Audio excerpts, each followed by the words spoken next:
Hello everyone. ఎవరికన్నా చాలా చాలా నచ్చేది ఏంటి? షాపింగ్. సో నేను అక్కడికే వెళ్తున్నాను అనమాట. నేను మా కజిన్ కలిసి బేగం బజార్కి వెళ్తున్నాము. జస్ట్ అంటే కంప్లీట్గా చూపించలేను, జస్ట్ ఒక గ్లిమ్స్ లాగా చూడండి. బేగం బజార్ అనగానే ఫుల్ ట్రాఫిక్ ఏరియా. మేము వెళ్ళినప్పుడు అయితే అసలు చాలా చాలా స్ట్రక్ అయిపోయాం ట్రాఫిక్లో.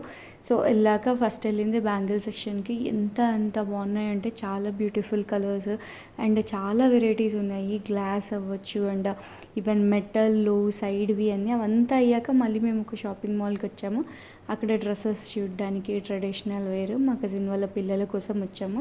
సో వెళ్ళగానే ఇలా డిఫరెంట్ కలెక్షన్స్, లెహెంగాస్ అసలు ఎంత బాగున్నాయంటే అన్ని 3 పీస్ సెట్స్ అంతా ఆఫర్లో ఉన్నాయన్నమాట. మీరు కూడా ఎప్పుడైనా ఫ్రీ ఉన్నప్పుడు ఇట్లా ఊరికే విండో షాపింగ్ కూడా వెళ్ళినా మనకు కొంచెం అదొక డైవర్షన్ ఉంటుంది. మా పాప అయితే అందరికంటే ఎక్కువ ఎంజాయ్ చేస్తుంది షాపింగ్లో. అండ్ ఈవెన్ షాపింగ్లో మనకి కామనే కదా, జ్యువెలరీ, హ్యాండ్ బ్యాగ్ సెట్స్ కూడా ఉంటాయి. So this is how we completed a day with a long shopping day అనమాట. ఇలా అయిపోయింది. సో ఇంత షాపింగ్ చేశాక ఫుడ్ అయితే మ్యాండేటరీ కదా. సో యమ్మీ ఉగ్గాని తినేసాం వేడివేడిగా.